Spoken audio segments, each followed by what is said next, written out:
Ya. Compañeros, buenas tardes. Vamos a concluir hoy con el resumen de lo que ustedes pues podrían tener la inquietud de saber qué es lo que dice la ley con respecto a las instituciones que tenemos pendientes. Como sé que ya estudiaron, creo que no va a ser ningún problema que podamos entender muy fácilmente lo que vamos a ver el día de hoy. Venga a disculpar un segundo.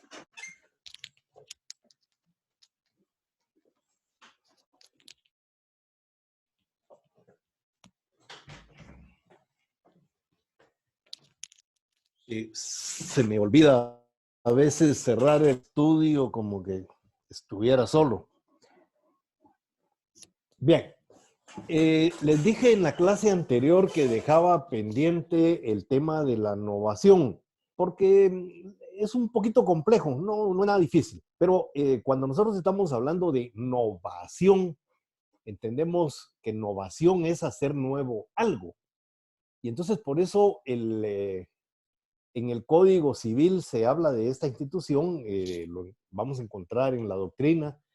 Es una institución que innova, que hace nueva una obligación. Es decir, cuando existe una obligación que también vamos a llamarle primitiva, obligación primitiva, esa obligación cambia, se convierte prácticamente en otra obligación. Entonces, por eso es que se le conoce como innovación.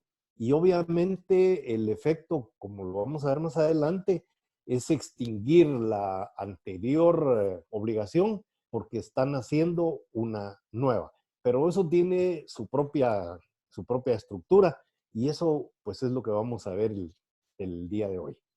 Cuando estamos hablando de innovación, el Código Civil nos da más o menos una definición de lo que consiste y dice en el artículo 1478 que hay innovación cuando deudor y acreedor alteran sustancialmente la obligación sustituyéndola por otra. La innovación, esto es importantísimo, la innovación no se presume.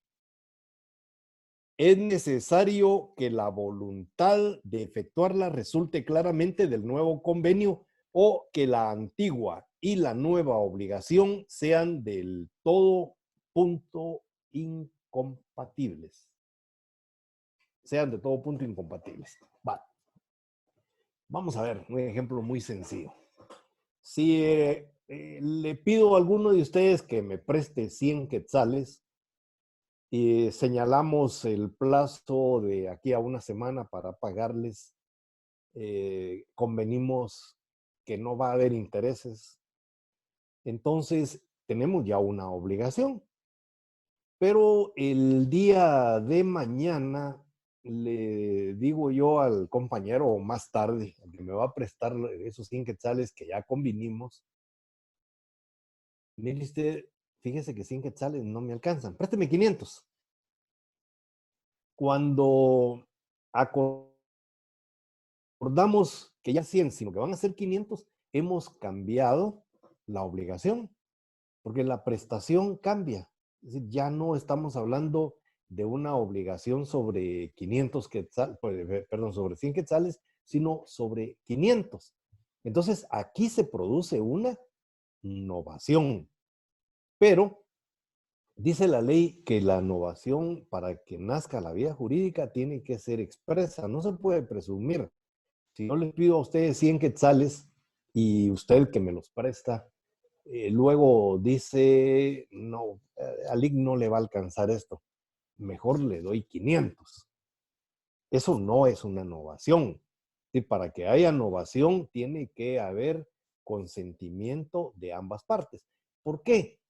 Regresémonos a lo que ya sabemos. Los acuerdos, los contratos.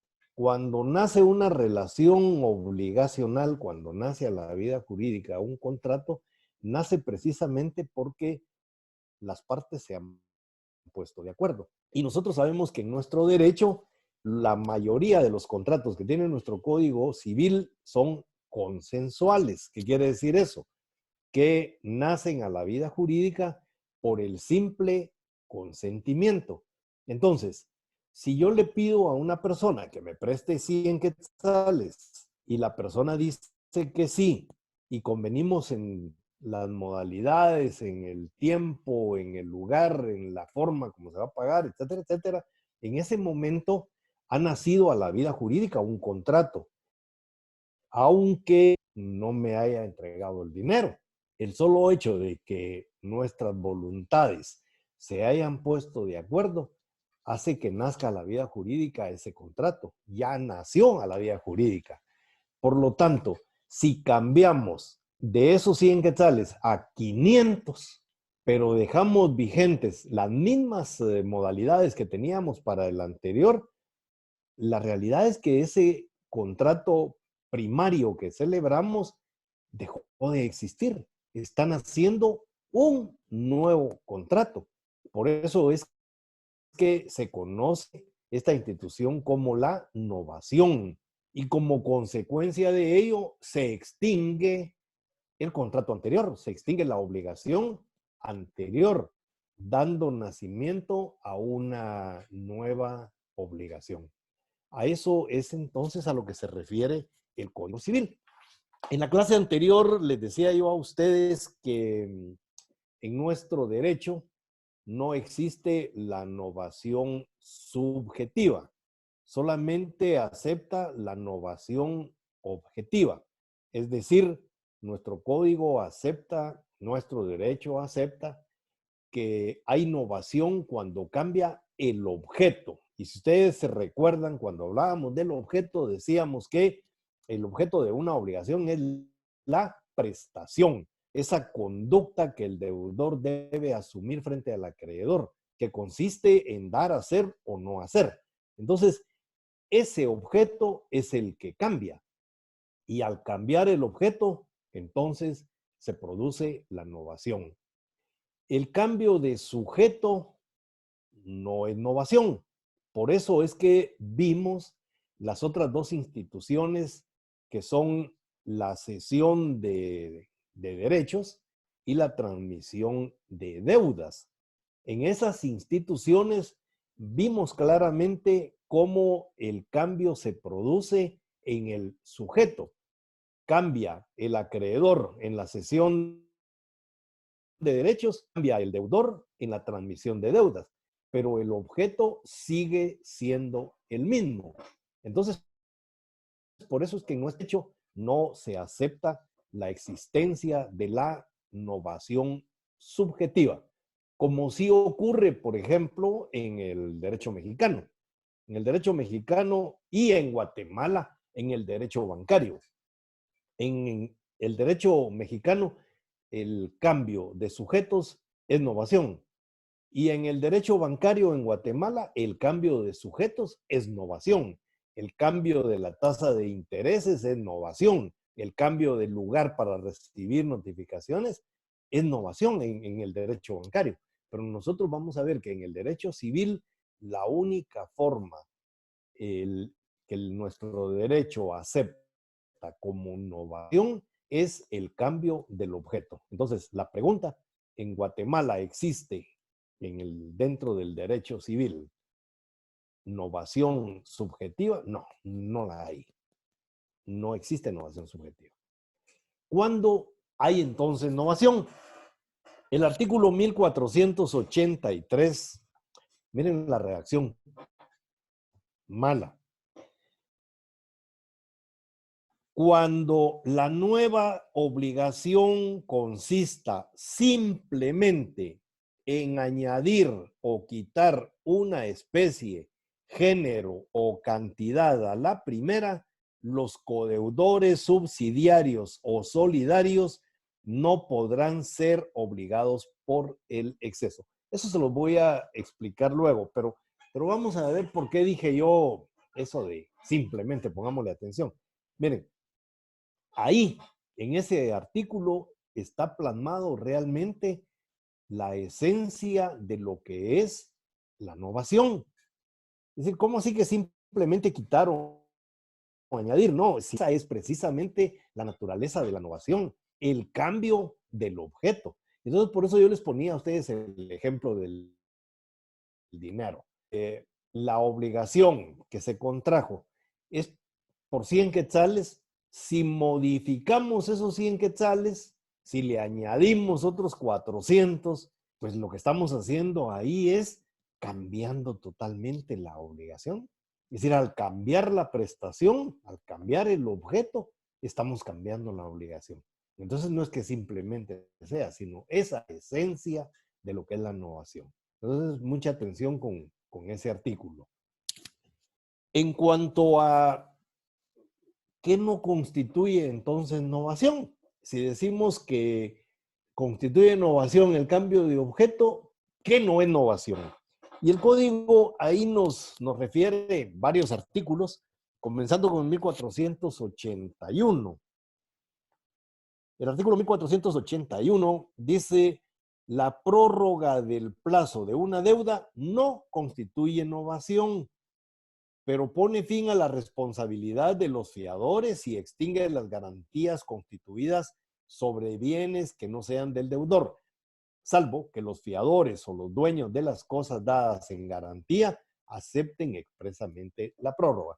Aquí hay dos supuestos bien interesantes. Primero, el cambio del plazo.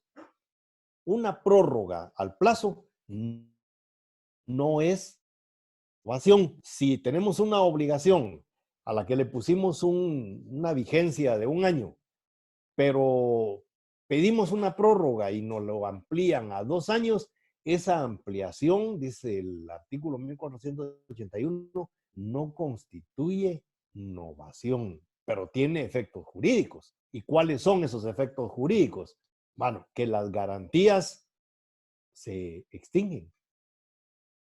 Cuando una persona ha garantizado, ya sea con su palabra o con bienes, el cumplimiento de una obligación por el plazo de un año, bueno, esta persona cuando decide ser garante, obviamente ha analizado esa situación y ha aceptado que el plazo sea de un año, pero probablemente no quiera más tiempo, estar amarrado a una obligación como garante por más de un año, posiblemente esa persona no era. Entonces, por eso dice la ley que para que las garantías subsistan cuando hay una prórroga en el tiempo, en el plazo, los fiadores, los garantes, tienen que aceptar expresamente ese cambio en el plazo.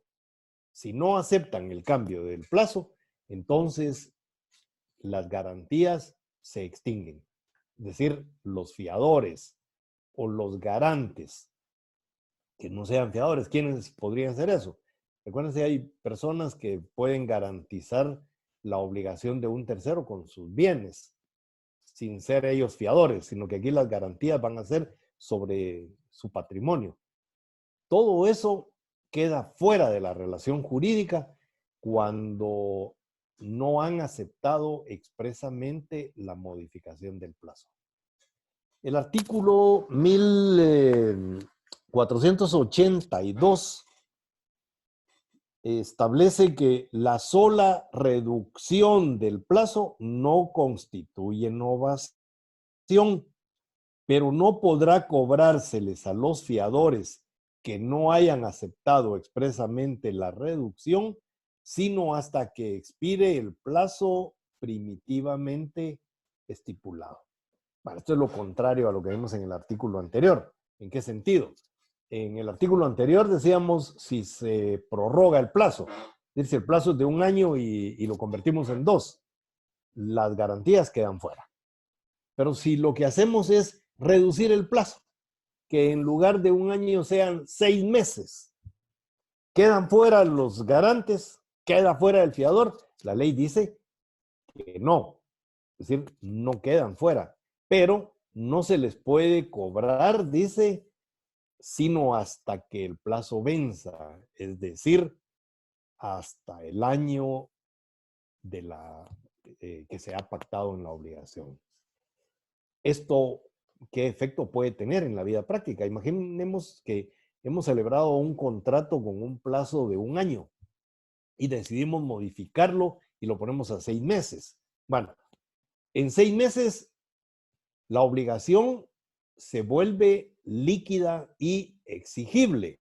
Es decir, al vencer el plazo de 6 meses, que fue el que se convino después, el deudor está obligado a pagar. El acreedor tiene ya derecho de ejercitar todas las acciones que la ley le permite para el cobro, pero no puede iniciar acciones de cobro contra los fiadores.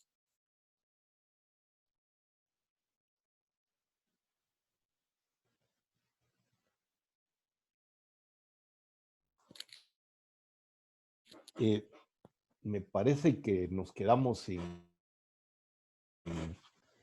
cámara.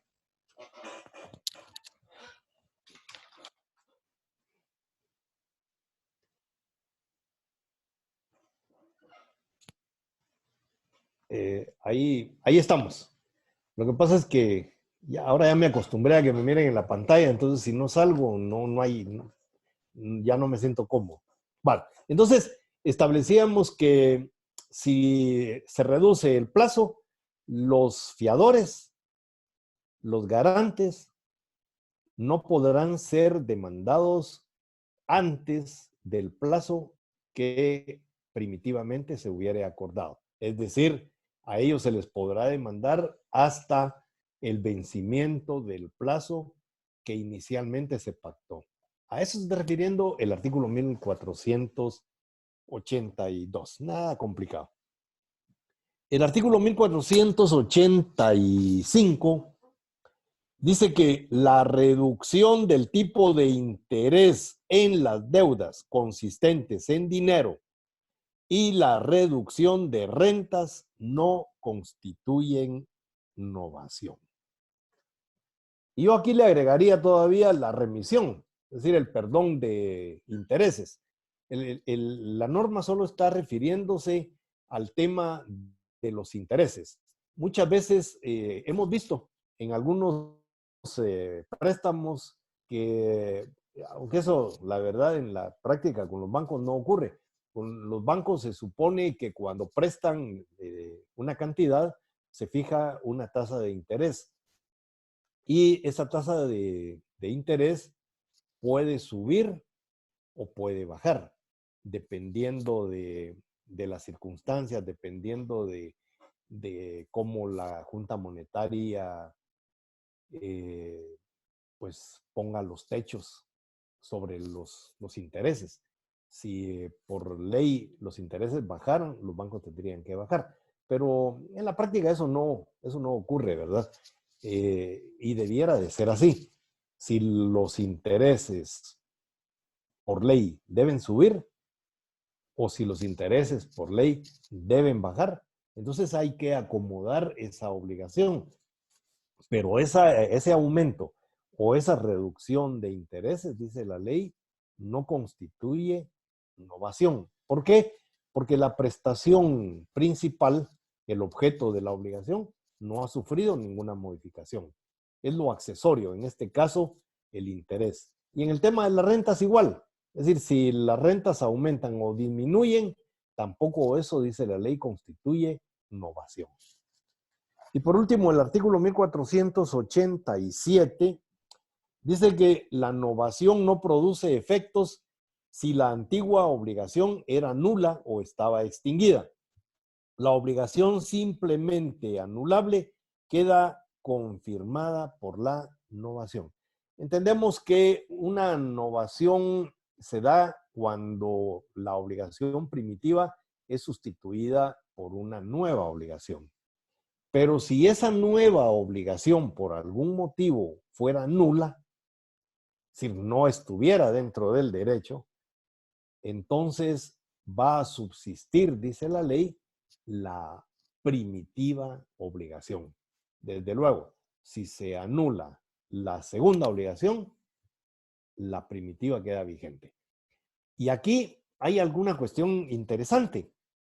¿Qué pasa con los fiadores? Imagínense ustedes que la ley dice que si los fiadores no manifiestan expresamente que aceptan una novación, cuando ésta se produce, ellos quedan fuera.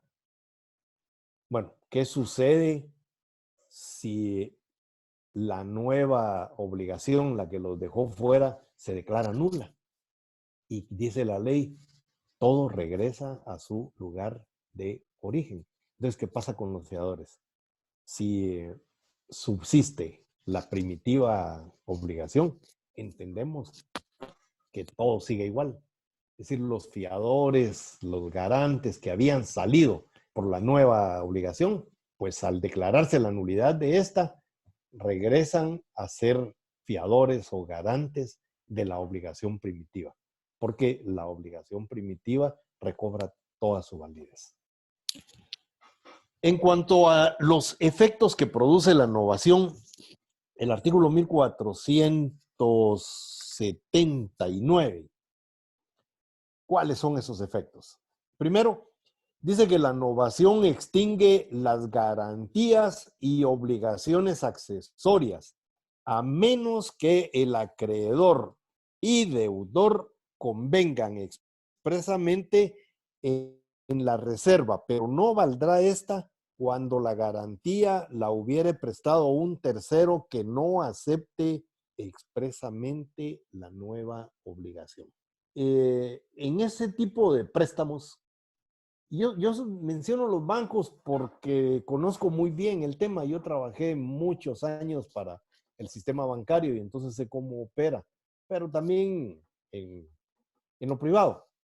Los contratos de mutuo, de créditos, que se dan generalmente, se pone a los garantes, liadores, y generalmente solidarios, ¿verdad? Mancomunadamente solidarios.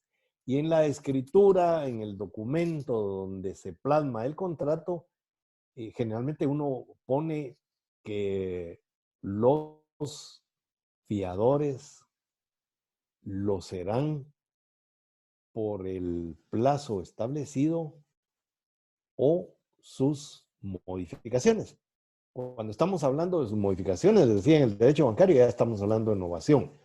Entonces estamos diciendo que si se ha pactado que el plazo de un año, pero que ese plazo podrá prorrogarse y que los fiadores aceptan esas prórrogas o cuantas prórrogas haya, pues entonces el fiador queda amarrado a esa condición.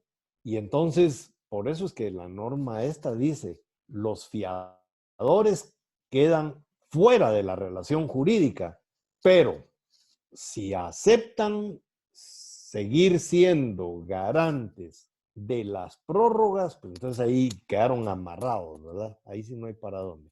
Si no aceptan, entonces, una vez terminado el plazo, ellos quedan fuera. Si hay prórrogas posteriores, ya ellos dejan de ser garantes de esa obligación. A eso se está refiriendo la norma. En el artículo 1480, el código dice que la novación no altera el orden y preferencia de las garantías constituidas por el deudor cuando se trata de bienes de su propiedad o de bienes de terceros que hayan prestado su consentimiento para la nueva obligación. ¿Y cuál es el orden y preferencia de las garantías constituidas? Esto lo vemos un poco más claro con la hipoteca. La hipoteca es una garantía del cumplimiento de una obligación. Y cuando se inscribe, la hipoteca pasa a ocupar el primer lugar. Posteriormente, se puede, si el bien vale lo suficiente como para garantizar más obligaciones, entonces se puede seguir hipotecando. Pero va a ocupar la segunda hipoteca, la tercera hipoteca, la cuarta hipoteca, etc. ¿Esto qué quiere decir? ese orden, que en ese orden se va a demandar, se va a ejecutar el cumplimiento de la obligación. Es decir, el que es primero en tiempo es primero en derecho. La primera garantía inscrita, esa es la que primero se va a ejecutar. A eso se está refiriendo la norma concretamente. El artículo 1487 nos señala otro de los efectos. Dice que la novación no produce efectos si la antigua obligación era nula o estaba extinguida.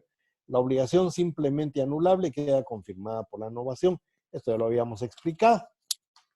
Y el artículo 1488 que dice, si solamente la nueva obligación fuere nula, la anterior renacerá con todas sus condiciones, modalidades, privilegios y garantías.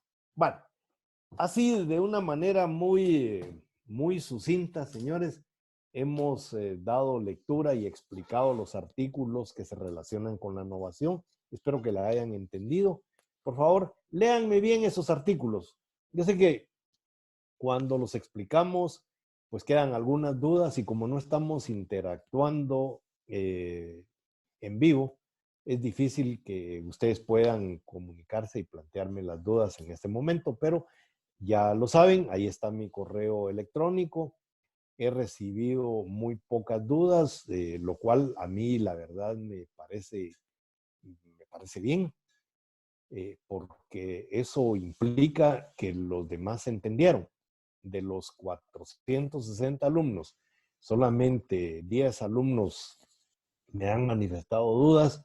De verdad me llena de alegría saber que el resto entendieron. Y por otro lado, también me llena de alegría no tener que contestar 460 correos, ¿verdad? Entonces, sigamos así, no hay ningún problema. El jueves se resuelve todo. Vamos a hablar ya de lo último, señores, que es la prescripción. Ahí yo los invitaría a que veamos el esquema que tienen en el folleto que les pasó Manuel Valiente y también, no, en el material creo que no tenemos esquemas. El esquema lo hizo Manuel para ustedes, para que les fuera más fácil el poder estudiar. Aprovecho para decir que esa es la clase de líderes que ustedes deben seguir, los líderes positivos, los líderes que están siempre prestos a ayudar a sus compañeros, que no importa el tiempo, no importa el trabajo, no importa nada si se puede ayudar a que los compañeros puedan salir adelante. Los líderes negativos, a esos no hay que seguirlos. De verdad tiene que ser uno verdaderamente torpe seguir a un líder negativo. Un líder negativo, para comenzar, es una persona frustrada, es una persona mediocre, es una persona que quiere llevarse a los que lo sigan hacia su campo oscuro. Recuerden, si ustedes, hay un refrán por ahí que dice que mal de muchos, consuelo de tontos. Hay que buscar siempre a los líderes positivos, los líderes que nos puedan ayudar. Yo le agradezco a Manuel y a su grupo de estudio. Esto no lo hizo solo Manuel.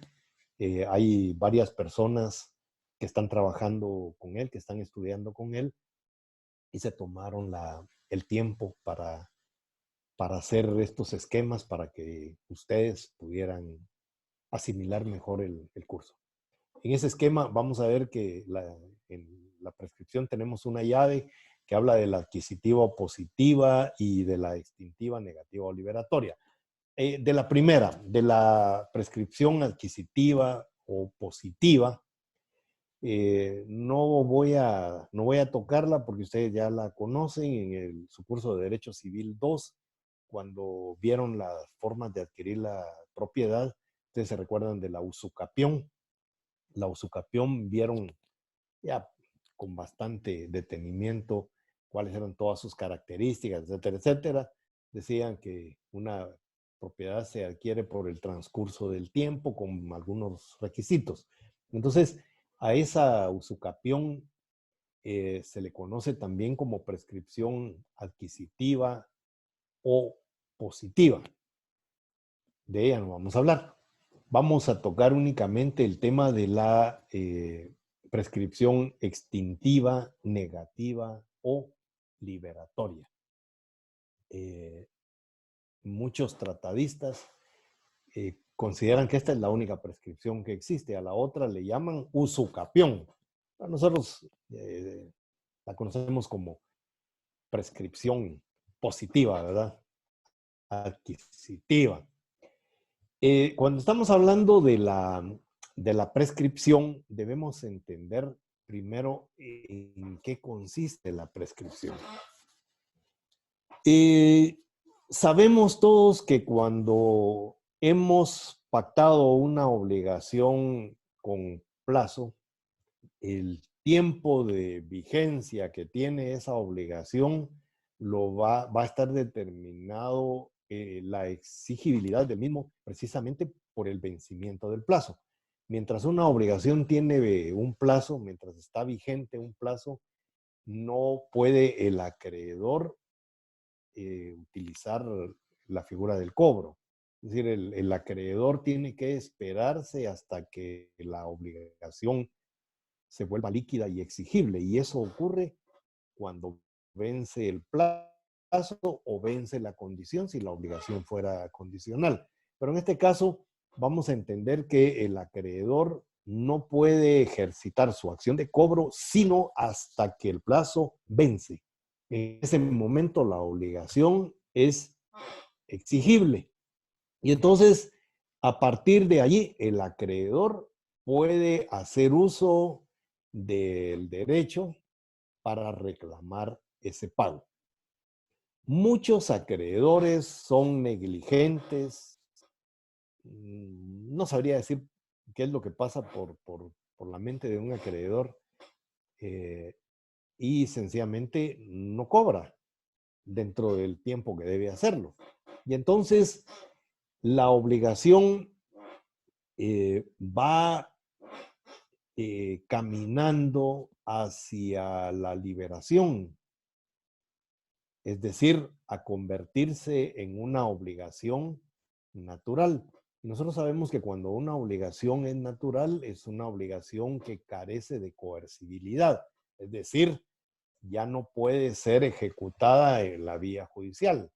Y a una obligación natural no podemos acudir al órgano jurisdiccional para cobrarla. Entonces, las obligaciones que no se cobran dentro del plazo que establece la ley, esas obligaciones inexorablemente se van a convertir en obligaciones naturales y ya no se van a poder cobrar judicialmente. Entonces, eso es precisamente la obligación. Y hablamos de dos cosas. De ese tiempo que transcurre entre el momento de la exigibilidad y el momento de la liberación, que en la doctrina se conoce como la consumación del plazo. ¿Sí? Cuando estamos hablando de la consumación, nos estamos refiriendo a qué? A que está caminando un tiempo para que el deudor se libere del cumplimiento de la obligación. Por eso es que este tipo de prescripción se llama extintiva, negativa o liberatoria. ¿Qué extingue? La obligación. La obligación no se paga. Dijimos que hay obligaciones que no se pagan, pero se extinguen. Y la prescripción extingue el derecho a cobrar las obligaciones. Entonces, una persona, un acreedor que no cobra, pues va a ver cómo ese derecho que él tiene se va extinguiendo. La obligación en un momento determinado deja de existir jurídicamente. Va a existir en el campo de lo natural, en el campo de lo moral. Una persona que se extinguió la obligación solamente puede ser obligado a pagar por su conciencia, nada más. Una obligación natural es una obligación que si se quiere se cumple o no se cumple, pero no hay manera de que coercitivamente se pueda realizar el cobro. Entonces, Ese tiempo se conoce, les decía yo a ustedes, como la consumación. Y luego manifesté lo otro, el tiempo que establece la ley. ¿Cuál es el tiempo que establece la ley?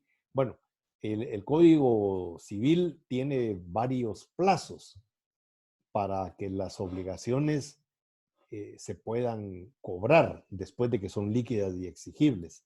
Y entonces, si durante ese plazo que establece la ley no se cobra la obligación, entonces llega un momento en el que la obligación deja de existir jurídicamente, les decía, se convierte en una obligación natural y ya no se puede cobrar.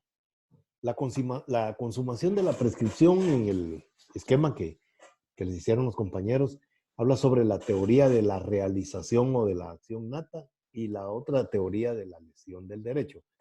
No me voy a detener en explicar esto que es puramente doctrinario, dado que en el examen del juez, pues vamos a realizarlo explorando conocimiento e interpretación de norma. Es decir, vamos a seguir con la misma tónica, no puedo hacerla de otra manera.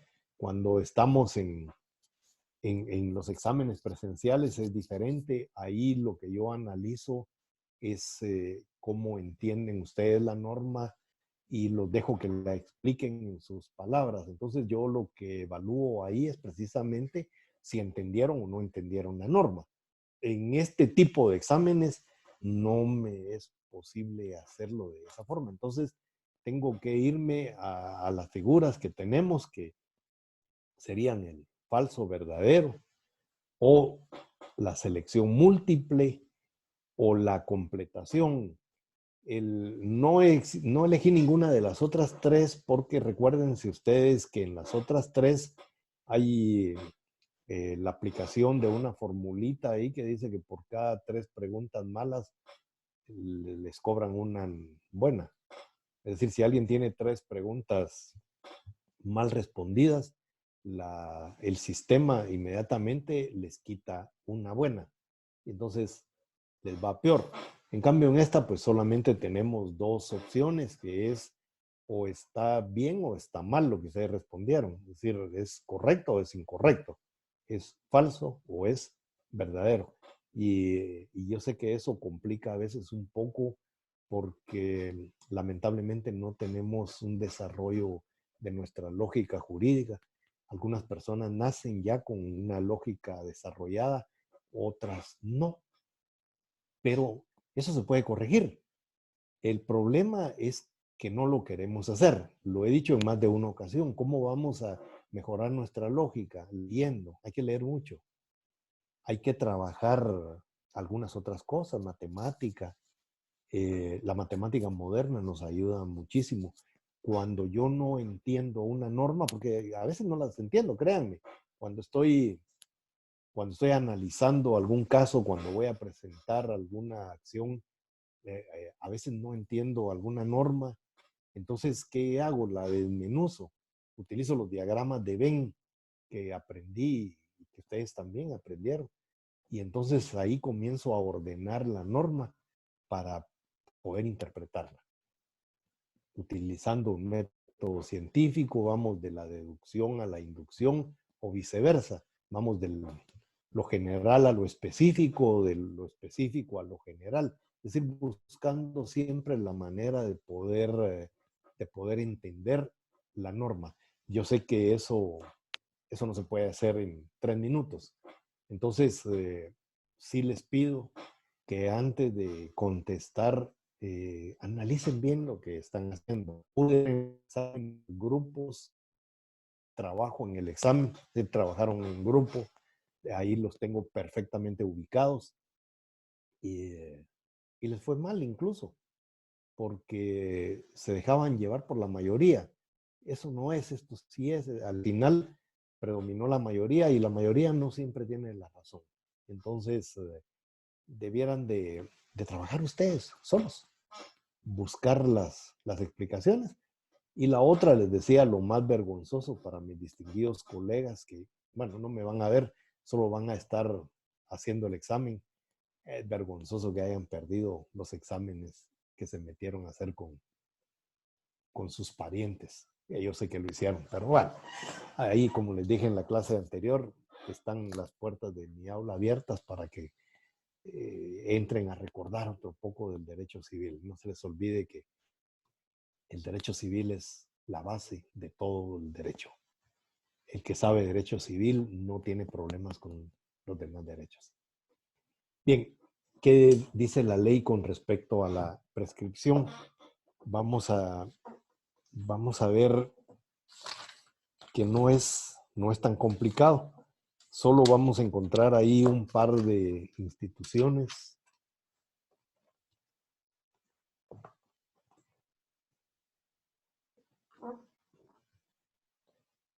¿Me puede hablar, Manuel? Ahí estamos. Mi administrador de Zoom estaba haciendo ahí algunas correcciones creo que era por factor de tiempo, aunque ya me pasé del tiempo. Cuando estamos hablando de la prescripción extintiva, negativa o liberatoria, nos vamos al artículo 1501 que nos va a dar más o menos una definición. Dice que la prescripción extintiva, negativa o liberatoria ejercida como acción o como excepción por el deudor extingue la obligación. La prescripción de la obligación principal produce la prescripción de la obligación accesoria. Me interesan los presupuestos del primer párrafo de este artículo. Dice que la prescripción puede utilizarse como excepción o como acción. ¿A qué se está refiriendo la ley con esto? Veamos primero como excepción. En sus cursos ya el próximo año de procesal civil, su profesor les va a enseñar a ustedes que las personas que han sido demandadas, lo primero que hacen es defenderse. ¿Y cómo se van a defender? Bueno, lo primero es a través de una nulidad. Es decir, cuando les notifican la demanda, lo primero que buscan ustedes es si hay alguna nulidad en la resolución de trámite que le ha dado el juez. Si no la hay, entonces ya entramos a ver la demanda en sí y entonces comenzamos a buscar si hay excepciones. ¿Qué excepciones? El Código Procesal Civil y Mercantil nos regula varias de ellas, no las voy a tocar más que la prescripción. Dice que la prescripción se puede interponer como una excepción y se puede interponer a lo largo de todo el proceso. Es decir, no solo al principio. Muchas veces nosotros cuando estamos contestando una demanda no sabemos que una obligación ha prescrito, pero con el transcurso de las acciones que se van desarrollando, en un momento determinado aparece que la obligación está prescrita y entonces se puede plantear la prescripción. Lo mismo ocurre con la excepción de pago. Muchas veces la obligación está pagada, no lo sabemos hasta que con las actuaciones aparece por ahí un documento que demuestra que ya la obligación fue pagada y entonces podemos destruir la demanda planteando esa excepción. Entonces, la prescripción es de las primeras cosas que nosotros vamos a ver. Cuando nos demandan o cuando nosotros somos abogados de alguien a quien estamos auxiliando, al ver la demanda, lo primero que hacemos es ver si la obligación prescribió. Es decir, vamos a ver si la demanda fue presentada fuera de tiempo, vamos a ver si la obligación ya no era líquida y exigible porque había prescrito, y entonces nosotros vamos a utilizar la figura de la prescripción para destruir la demanda en su inicio. Pero también dice la ley que puede ser como acción. Entonces, ¿cómo voy a presentar yo una prescripción como acción? No tengo que esperar a que me demanden. Imaginen ustedes que yo sé que hay una obligación que está por ahí, sé que en cualquier momento me van a demandar, pero sé que la obligación prescribió hace años. ¿para qué voy a esperar la demanda? Entonces, ¿qué es lo que me dice la ley que puedo hacer? Presentar yo ante juez competente una acción de prescripción contra el acreedor. Esto se puede utilizar mucho en el tema de las tarjetas de crédito. Las tarjetas de crédito transcurre el tiempo y pasa el tiempo y pasa el tiempo y prescribe la obligación y sabemos que eventualmente vamos a ser demandados. Y entonces, si no queremos que nos traben embargos sobre nuestros sueldos, sobre nuestras cuentas bancarias, que nos arraiguen, etcétera, etcétera, entonces, ¿qué es lo que vamos a hacer? Antes que nos demanden, presentamos nosotros la acción de prescripción. Comparecemos ante el juez y le hacemos ver al señor juez que había una obligación, que la obligación prescribió hace ya como 5 años y pedimos que el juez declare la prescripción de esa obligación. Y con esa evitamos una demanda posterior. Entonces, a eso es a lo que se está refiriendo este artículo. El siguiente artículo dice que las personas impedidas de administrar sus bienes pueden reclamar contra sus representantes legales cuyo dolo o negligencia hubiere sido causa de la prescripción. Bueno, entendemos que cuando un acreedor tiene a alguien que lo representa, cuando esa persona que lo representa no acciona. ¿Se recuerdan ustedes cuando vimos las obligaciones mancomunadamente solidarias? Decíamos que uno de los sujetos solidarios, ya sea acreedores o deudores, una de las obligaciones que tenía era precisamente ver por todo lo que era conveniente para ellos. Y en el caso de los deudores, una de las principales cuestiones es la prescripción. Es decir, si alguno de ellos no presenta la prescripción, imagínense ustedes un deudor solidario que es demandado y que no plantea prescripción, lo que a él le pase le va a pasar a todos. Y entonces, si este deudor solidario acepta la demanda sin interponer esa excepción, todos van a ser condenados. Entonces, los demás tienen el derecho de accionar, dice la ley, contra ese deudor solidario que no planteó la prescripción como un medio de defensa. Y en el caso de los acreedores solidarios, exactamente lo mismo. Es decir, si uno de los acreedores solidarios no plantea la demanda en tiempo, pues entonces se va a dar la prescripción y ya no van a poder cobrar la obligación. Entonces, los demás acreedores pueden repetir contra el acreedor que tenía la obligación de defender sus derechos y no lo hizo. Al no haber accionado contra los deudores, se va a producir entonces la prescripción. El artículo siguiente establece que los que tienen capacidad para obligarse pueden renunciar la prescripción ya adquirida, pero no el derecho de prescribir para lo sucesivo. Es decir, en una obligación donde ya hubo prescripción, dice que uno de los deudores, perdón, vamos a ver, dice, los que tienen capacidad para obligarse pueden renunciar la prescripción ya adquirida. Es decir, cuando celebran el negocio, todo lo que prescribió, cuando llegan a algún acuerdo, eso lo pueden negociar, pero no lo que viene a futuro. ¿Qué quiere decir eso? Que nosotros no podemos celebrar un contrato en el cual renunciamos a la prescripción. Entonces nunca van a haber un contrato en el que el deudor renuncie a la prescripción. Y si en dado caso constara eso en el contrato porque el acreedor lo hizo renunciar dentro del mismo, se tendrá por no puesto. Esa renuncia es nula. Ese es un derecho que no puede renunciar un deudor. eh, no corre el término para la prescripción y aquí viene una de las cuestiones que veíamos de las dos instituciones que vamos a encontrar dentro de la prescripción. En la prescripción vamos a encontrar la suspensión y vamos a encontrar la interrupción. Son dos cosas totalmente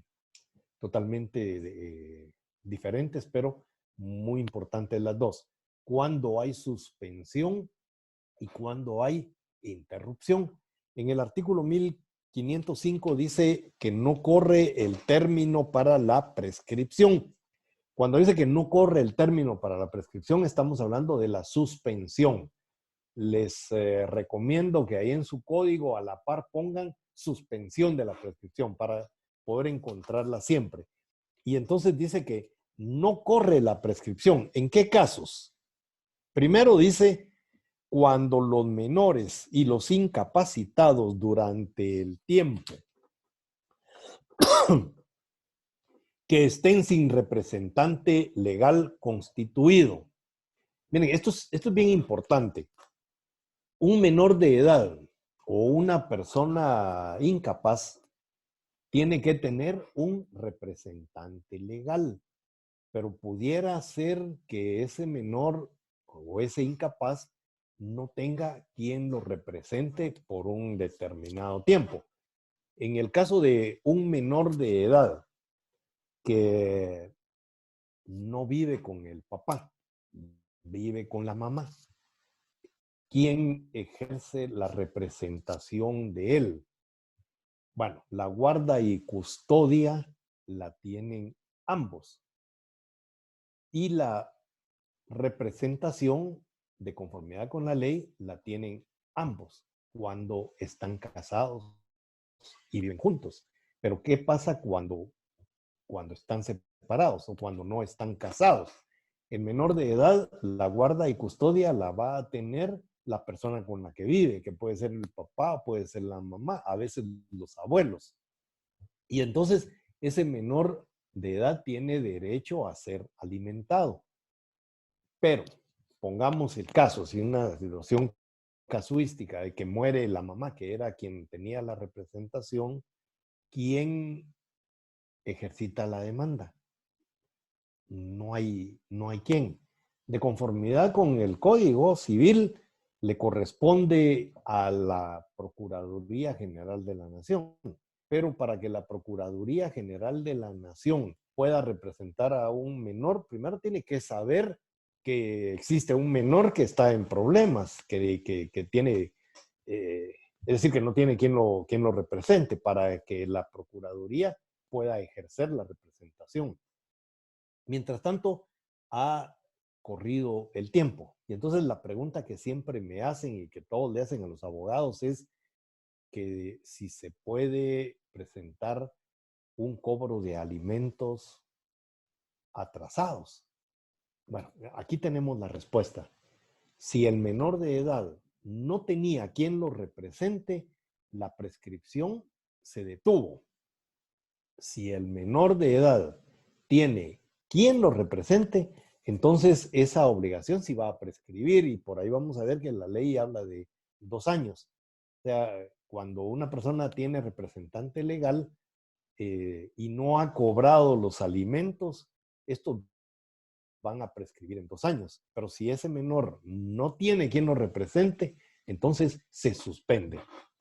Si ese menor llega a la mayoría de edad y nunca tuvo quien lo representara, la pregunta es, ¿puede demandar a la persona que tenía la obligación de alimentarlo? Desde luego que sí. ¿Le puede cobrar alimentos atrasados? Desde luego que sí. ¿Y cuál va a ser el fundamento? Esta norma. Mientras él no tenía alguien que lo representaba legalmente, se suspendió la prescripción. Por lo tanto, él va a poder cobrar. Ahora, siendo mayor de edad, también a él le va a prescribir ese derecho. Y según recuerdo, el código habla también de 2 años. Es decir, un mayor de edad que va a demandar alimentos atrasados porque no tuvo representante legal y se suspendió la prescripción, solamente tiene 2 años para poder entablar esa acción. Si no lo hace en ese tiempo, pues le va a prescribir el derecho y ya no va a poder demandar absolutamente nada.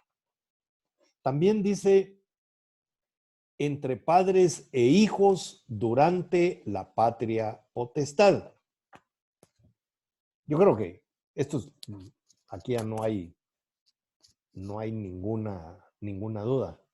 Mientras dure la patria potestad. ¿Cuándo termina la patria potestad? Cuando se cumplen los 18 años de edad.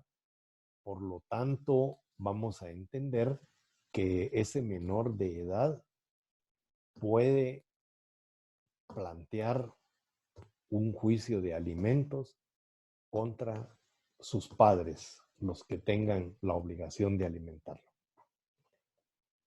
Tercero, dice, entre los menores e incapacitados y sus tutores, mientras dure la tutela.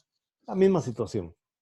El plazo, la tutela sí puede tener plazo, pero si no lo tiene, vamos a entender que cuando se emancipe el menor, ¿verdad? Entre los copropietarios, mientras dure la indivisión. Los copropietarios, mientras no hayan separado los bienes, entre ellos no corre la prescripción, queda suspendida. Y entonces ellos pueden accionar en cualquier tiempo. No corre para ellos esa obligación de demandar. Y tal vez lo más importante, no, todo es importante, esto, entre los cónyuges durante el matrimonio y entre hombre y mujer durante la unión de hecho. Siempre he dicho eso. Las personas se separan, ya no viven juntas. Muchas veces hasta viven ya con otras personas, hicieron familia en otro lado, pero no se divorcian. Generalmente la mujer no se divorcia porque no le va a dar gusto a esa desgraciada que anda con el otro, aunque ella también ya ande con otro y tenga hijos con el otro. Sencillamente no le quiere dar el divorcio al hombre.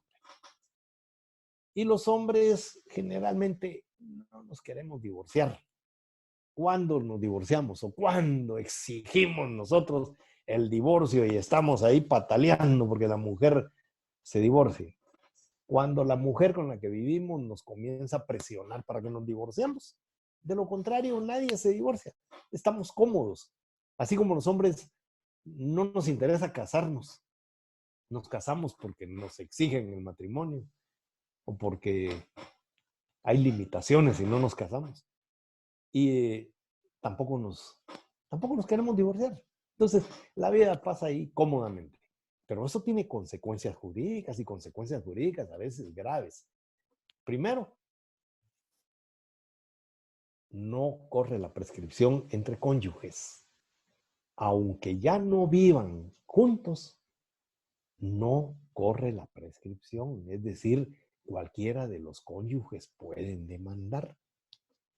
Y luego está el otro problema que yo les hablaba en clase sobre la adquisición de bienes dentro del matrimonio. En nuestro derecho tenemos 3 regímenes económicos y el más frecuente entre nosotros es el de comunidad de gananciales. Ese régimen que dice que todo lo que se hace dentro del matrimonio pertenece por igual a los cónyuges. Y si las personas están separadas, si ya tienen familias aparte y adquieren bienes, recuérdense que es todos los bienes que adquieran, aunque estén separados de conformidad con la ley, pertenecen por igual a ambos cónyuges.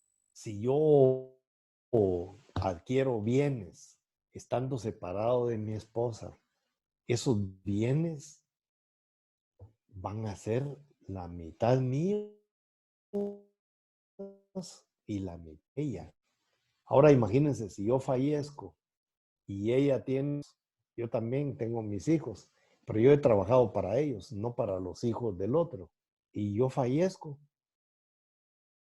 ella va a poder llegar a esos gananciales del 50% para ella. Y ya cuando estén a su favor, puede decidir regalárselos a los hijos que no son míos. Entonces, miren todas las consecuencias que se pueden dar por no divorciarse.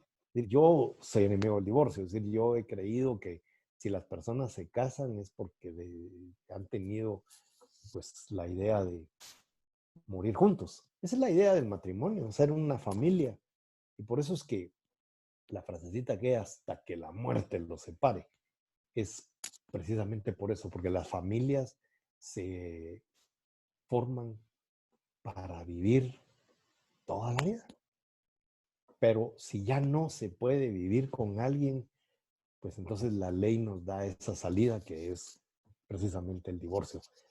Ahora, separarse, eso es dejar inconcluso un tema legal que puede traer consecuencias jurídicas y consecuencias jurídicas muy, muy, muy serias. Luego, en el artículo 1506 encontramos la otra institución, que es la interrupción. Vamos a ver.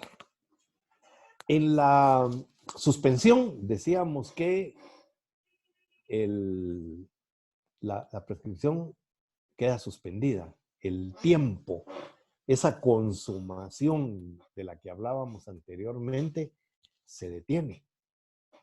Y va a volver a correr cuando se dan las circunstancias por las cuales se había detenido, es decir, cuando se corrigen esas circunstancias. En el tema del que no tiene representante legal, cuando lo tiene, en el momento que le asignan un representante legal o en el momento que la Procuraduría General de la Nación se hace cargo de la representación de ese menor, de ese incapaz, a partir de ese momento comienza otra vez a correr la prescripción y corre desde el momento en el que se quedó suspendida. Es decir, si ya llevaba un año, bueno, a partir del año sigue corriendo. Lo que no ocurre con la prescripción, perdón, con la interrupción de la prescripción. Cuando estamos hablando de la interrupción de la prescripción, nos estamos refiriendo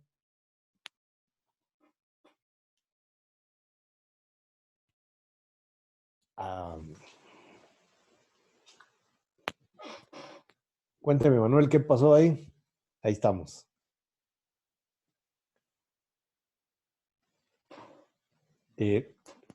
Nos estamos entonces refiriendo a que cuando la prescripción se interrumpe, entonces aquí lo que ocurre es algo muy interesante que difiere totalmente de la otra institución, y es que todo el tiempo que ha corrido, ¿sí?, para que la persona se libere, en el momento que se interrumpe, ese tiempo regresa a cero. Miren la diferencia. En la suspensión, el tiempo va transcurriendo y se detiene.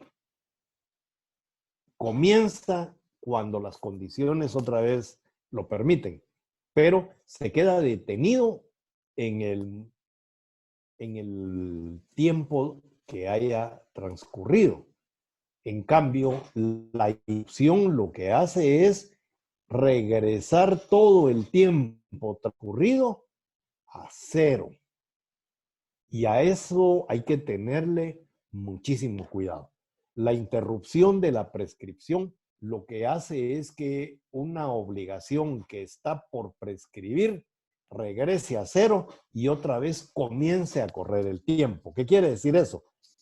Si tenemos una obligación que prescribe en 2 años, por ejemplo, y ya llevamos 1 año y 8 meses de la consumación y se produce la interrupción, ese tiempo que se ha ganado regresa a cero y comienzan a correr nuevamente los 2 años de la prescripción. ¿Cómo se interrumpe la prescripción? La prescripción se interrumpe de varias maneras. Ahí van a leer ustedes en el código. Las normas que vienen son ya sencillas, solo sobre cuáles son de 2 años, cuáles son de 6 meses, etcétera, etcétera. No voy a perder tiempo en eso. Ustedes lo van a leer. Si tienen dudas, ya saben, me lo van a consultar. Pero, ¿qué es lo que me interesa de esta normativa? Primero, ahí vamos a encontrar que la interrupción de la prescripción se da de varias maneras. Primero, aceptando la existencia de la obligación. Yo siempre les he dicho en el curso de contratos, cuando comienzan a llamar de las tarjetas de crédito, hay muchas personas que dicen lo siguiente: sí, es que fíjese que me atrasé, pero el viernes les pago. Y la verdad es que no tiene dinero, sencillamente lo agarraron en curva y entonces se comienza a quererse justificar. Y les digo yo, recuérdense que quien está llamando está grabando. Y una de las pruebas que se pueden utilizar dentro de un proceso son las grabaciones. Dentro de las pruebas científicas está la grabación. Y en la grabación, ¿qué es lo que va a presentar la persona que nos demanda? Esta parte donde dice: sí, yo reconozco que soy el deudor, pero les voy a pagar. Entonces, siempre le he dicho yo a la gente, bueno, miren, primero paguen sus obligaciones. No se trata de no pagar. Pero cuando lo llaman de las tarjetas de crédito, agarra en el teléfono: sí, aló, mire, que lo banco que no debe, mire, yo no les debo absolutamente nada. Y cuelguen. Pongan a hablar con la gente, los están grabando. Y entonces, si ustedes reconocen ahí la obligación, la prescripción se interrumpe. Muchas veces, cuando lo llaman a una de las tarjetas de crédito, generalmente ya las obligaciones prescribieron, están por prescribir. Y entonces lo que buscan es que ustedes reconozcan la deuda. Otro de los casos frecuentes es la aceptación expresa por medio de cartas. Les llega la carta donde les dice: vimos los libros y en los libros consta que ustedes deben y no sé qué, y les pedimos que se comuniquen con nosotros por esta vía. De lo contrario, vamos a trasladar el caso al departamento jurídico. Y la gente se asusta. Los que no se asustan solo son los mañosos, ¿verdad? Eso les viene del norte, pero nuestra gente normal, entonces se asusta y rapidito a la computadora, ¿verdad? Mira, mijo, haceme una cartita, si no la pueden hacer ellos.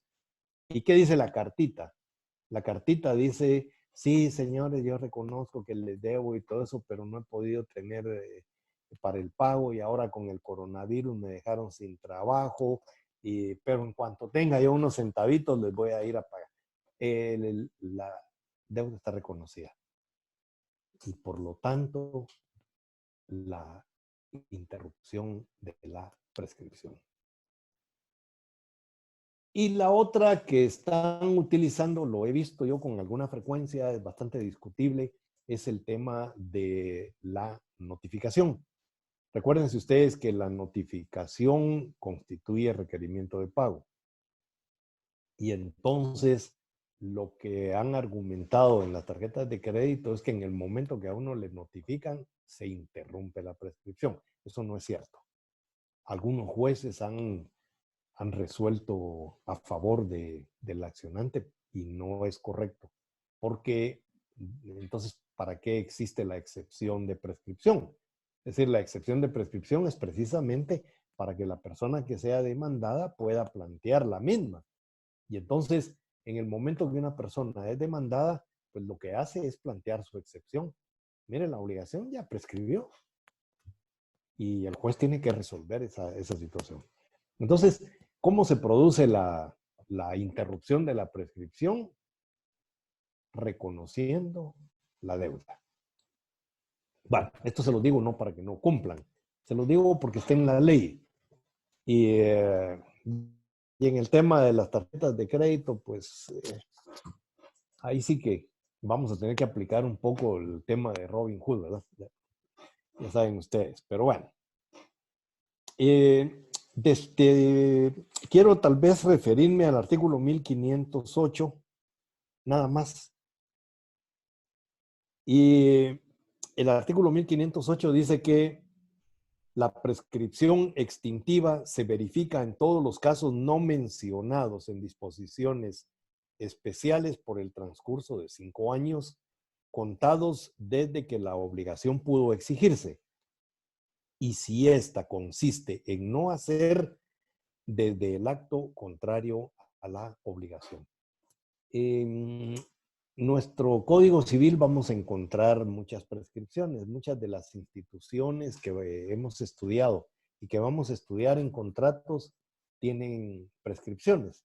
Y así vamos a ver, por ejemplo, que hay prescripciones de 1 año cuando se trata de bienes inmuebles, 6 meses cuando se trata de bienes muebles, o en el tema de la promesa, que son 2 años cuando se trata de bienes inmuebles y 1 año cuando se trata de bienes muebles, etcétera, etcétera, etcétera. Pero hay algunos casos en los que las partes no han establecido plazo y la ley tampoco lo regula.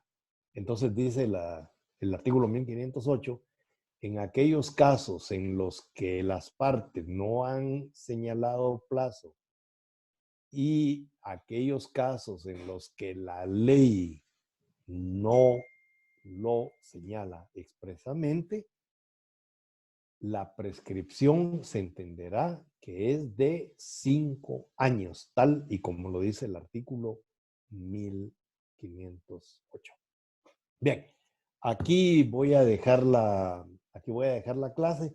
Los otros artículos, como les digo, sí los tienen que estudiar, porque de ahí voy a hacer preguntas. Lo que les estoy dejando es la posibilidad de que, si no entienden algunos, que están bastante claros. Ahí dice, por ejemplo, prescriben en 2 años los contratos. Eso no creo yo que tenga mayor explicación. Pero si hay algo que no entienden, algo que debe ser explicado, no duden en escribirme. Gustoso les voy a explicar lo que no hayan entendido. Les deseo lo mejor. Por favor, examínense con la mente abierta. No estén pensando en que las preguntas son rebuscadas. Sencillamente estoy buscando que ustedes apliquen su conocimiento, que integren normas y sobre todo que analicen las preguntas.